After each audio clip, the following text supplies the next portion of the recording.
Now that we've had a look back at some previous episodes to see how far SpaceX and Starship have come, we're going to rewind a few days to June 6th, where the rocket survived a fiery re-entry from space and achieved a breakthrough landing demonstration in the Indian Ocean, completing a full test mission around the globe on the rocket's fourth try. Starship's controlled fall into the Indian Ocean just 65 minutes after launch from Texas capped the latest advance in the company's test-to-failure rocket development campaign. Musk has said SpaceX is planning at least 6 Starship test flights this year, with more expected in the years ahead as it faces pressure from NASA to demonstrate it can safely put astronauts on the lunar surface. The two-stage rocket system, which stands nearly 400 feet tall, that's 120 meters, at 7:50 a.m. on the 6th of June, it blasted off from SpaceX's Starbase launch site near Boca Chica Village in South Texas, sending powerful shockwaves rippling through the Gulf Coast morning fog. The video of the launch is just insane. Super Heavy detached from the Starship upper stage at an altitude of 46 miles or 74 kilometers as Starship ignited its own engines in a hot stage separation maneuver to ascend further towards space. Meanwhile, Super Heavy returned to the Gulf of Mexico and executed a soft splashdown.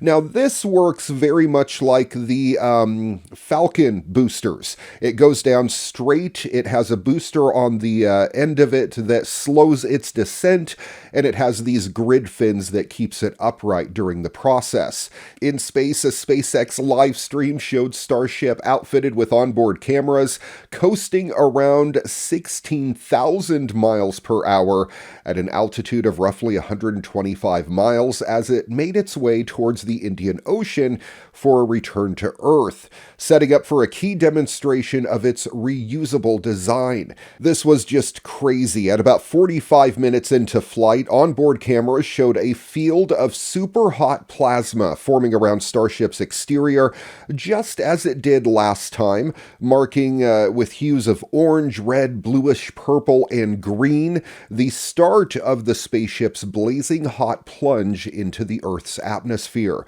As Starship's descent was slowed by violent atmospheric friction, bits of metal and hexagonal heat shield tiles began flying off, and parts of the rocket's steering flaps were stripped to a skeleton, though they remained functional throughout the flight.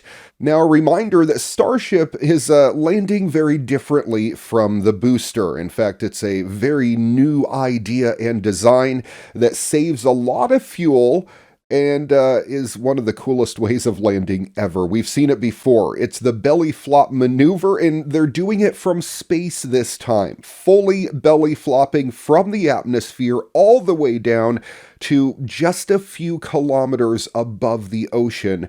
And then Starship reignited its engine to flip itself upright in mid-descent as it would for a landing on the ground or the moon, and then it hovered for just a moment and splashed down into the Indian Ocean, as confirmed by waves of water seen through the onboard camera's broken, debris-covered lens. But it was still pretty incredible. Starship made it all the way. Despite loss of many tiles and a damaged flap, Starship made it all the way to a soft landing in the ocean. SpaceX CEO Elon Musk, who had said Starship's re-entry was the mission's biggest goal, posted on social media after the splashdown. Starship's totally reusable design represents the future of the company's dominant satellite launch and astronaut business.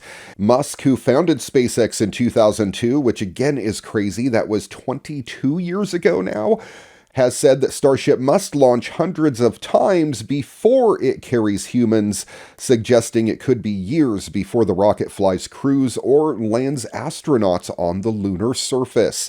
I don't think that is exactly correct, but again, Elon Musk's time frame isn't normally correct either. Currently, SpaceX routinely flies astronauts to and from the International Space Station in low Earth orbit for NASA using its Crew Dragon capsule, which launches atop the company's Falcon 9 rocket. No private company has ever sent humans to the moon. It's going to be interesting to see what happens, but I guarantee you eventually we are going to see this magnificent rocket land on the moon.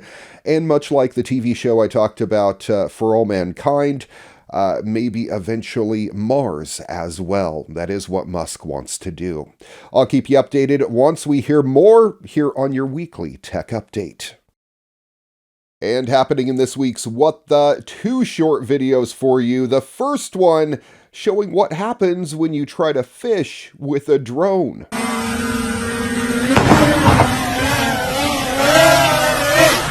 And our second video in this week's What The is how not to move a washing machine in Amsterdam.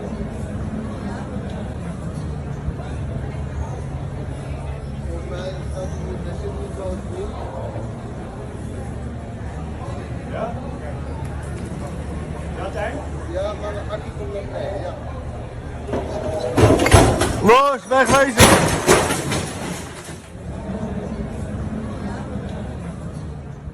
Thanks for watching your weekly tech update. If you have a story you think we need to feature on the program, shoot me an email, djraymcneil@gmail.com. Find us on Facebook at Your Weekly Tech Update, and check out the podcast. Audio and video versions available on Google, iTunes, Audio Burst, and elsewhere on the interwebs.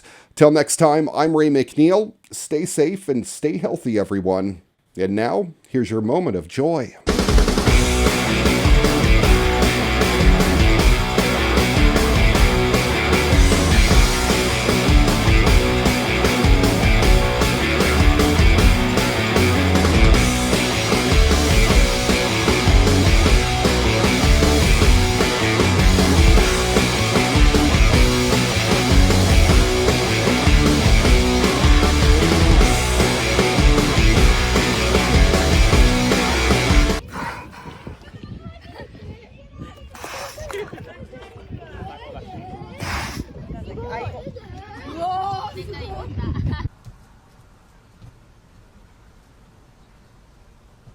Can I have it?